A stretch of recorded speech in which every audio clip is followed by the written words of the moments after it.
পুরনো প্রথা ও পরম্পরা অনুযায়ী শুরু হলো শতাব্দী প্রাচীন বাবা বুড়োরাজের মেলা। প্রত্যেক বছরের মতো এবছরও বুদ্ধ পূর্ণিমায় পুণ্যার্থীদের ভিড়ে জনসমুদ্রের রূপ নিয়েছে পূর্ব বর্ধমানের পূর্বস্থলী থানার অন্তর্গত জামালপুরের বাবা বুড়োরাজের মন্দির। এই বছরে ৩৫ থেকে ৪০,০০০ ভক্ত হয়, এবার ১৫ থেকে ২০,০০০ ভক্ত হয়েছে। ভক্তের সংখ্যাটা একটু কম হয়েছে, কারণ চাষবাসের এলাকা আর দেশের পরিস্থিতি তো খুব ভালো নেই, যেটা দেখতে পাচ্ছেন। হয়তো অনেকে ভয়ে ভূততেই আসতে পারে। আচ্ছা, আর এমনি কত লোকের সমাগম হয়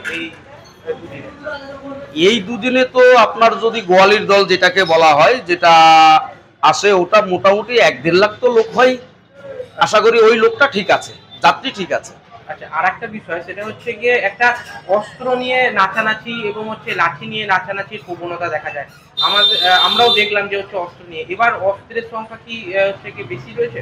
না, অস্ত্র আজ থেকে ১০-১২ বছর আগে যেভাবে অস্ত্র নিয়ে আসা হতো, সকল ধরনের অস্ত্র নিয়ে আসতো, কিন্তু প্রশাসনের তৎপরতায়, প্রশাসনের ভালো কি বলবো চেক করে অনেক অস্ত্র কম। এবার তো প্রশাসনিকভাবে যেই অস্ত্রের ইয়ে দিয়েছে, একটা বগি আর কিছু লাঠি থাকবে, সেটা নিয়েই পাঠা নিয়ে আসবে। আচ্ছা, আমাদের ক্যামেরায় মেলা নামেও অনেকে অভিবাহিত করে। একদম একদম, এটা এখানে আসে, এই অস্ত্র নিয়ে আসবে, পাঠা নিয়ে আসবে, বাবা বুড়োরাজ মন্দিরে আসবে, পাঠা বলি করবে, অস্ত্র নিয়ে আসতে হয়।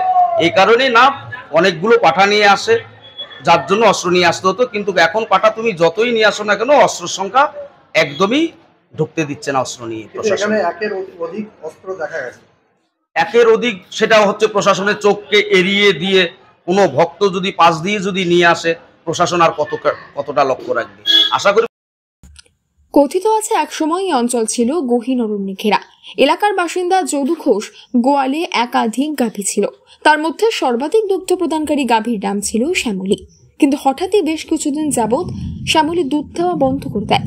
পরবর্তীতে একদিন যদু ঘোষ তার গাভী শ্যামলীর পিছু নেয় এবং দেখে যে সে জামালপুরের জঙ্গলের মধ্যে একটি ঢিবির ওপর দুধ দিচ্ছে এবং স্বয়ংক্রিয়ভাবেই তার দুধ বের হয়ে একটি গর্তের মধ্যে পড়ছে।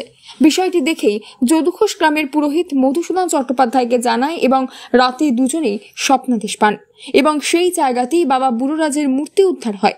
পরবর্তীতে লোকমুখে এই কথা ছড়িয়ে পড়তেই দিকে দিকে বাবার মাহাত্ম্য প্রচারিত হয়।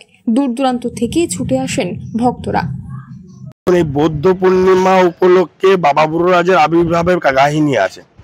আজ থেকে বিগত প্রায় ৬৫০ বছর আগেকার ঘটনা।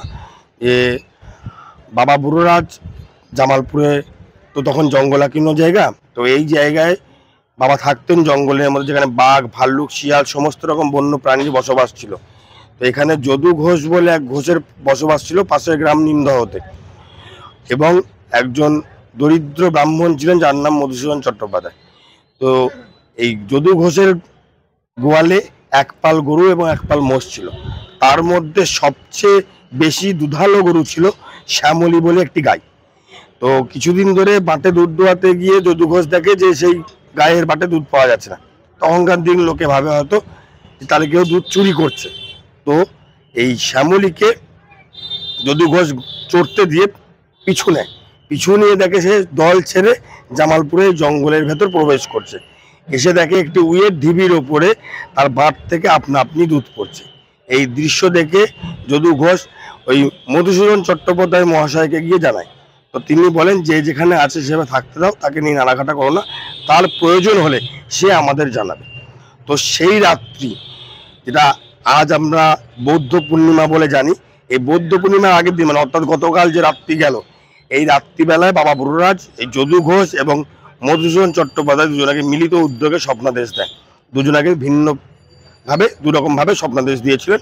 যদু ঘোষকে স্বপ্নাদেশ দিয়েছিলেন যে তোর ওই গায়ের দুধ দিয়ে আমার সন্ধ্যে শীতল আরতি হবে, এবং মধুসূদন চট্টোপাধ্যায়কে পুজোর বিধি সমস্তটা বলে দেন।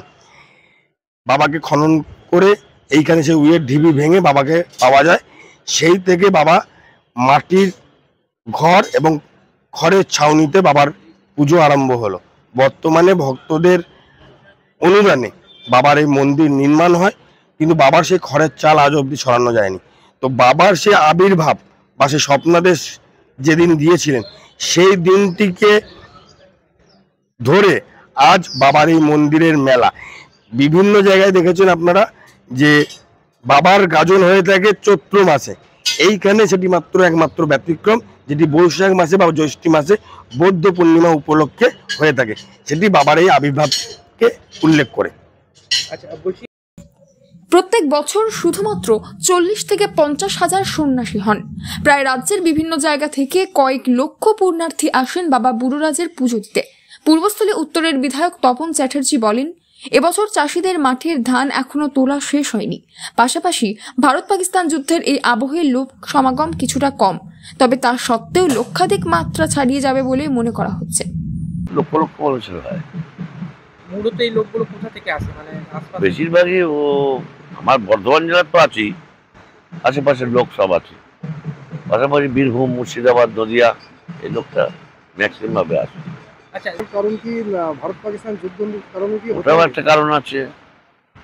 তারপরে চাষিদের অর্থনৈতিক অবস্থা বুঝতে পারছো, ধান সব ডুবে গিয়েছে, সেই ধান তোলা আর ধানের জমিতে জল জমে গিয়েছে, এই ধান দিয়ে লোকে মাথা খারাপ হয়ে গেছে। এটা কিন্তু অস্বীকার করে লাভ নেই। তাও এখানটা বৃষ্টি হয়নি, অন্য অন্য জায়গায় বৃষ্টি হয়েছে।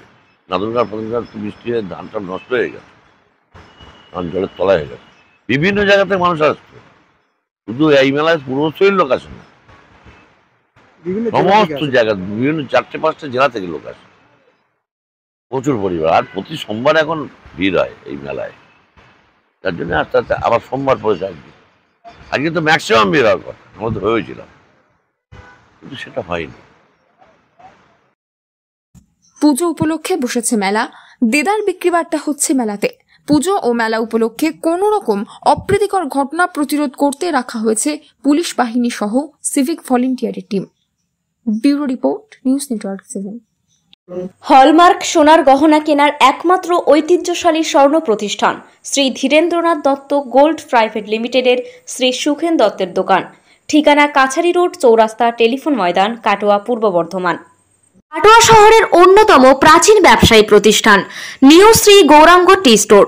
প্রসিদ্ধ চা ব্যবসায়ী, খুচরো ও পাইকারি চায়ের এই প্রতিষ্ঠান শহরে প্রায় 80 বছর ধরে সুনামের সঙ্গে ব্যবসা করে চলেছে। ঠিকানা কাটোয়া স্টেশন বাজার, চৌরাস্তা।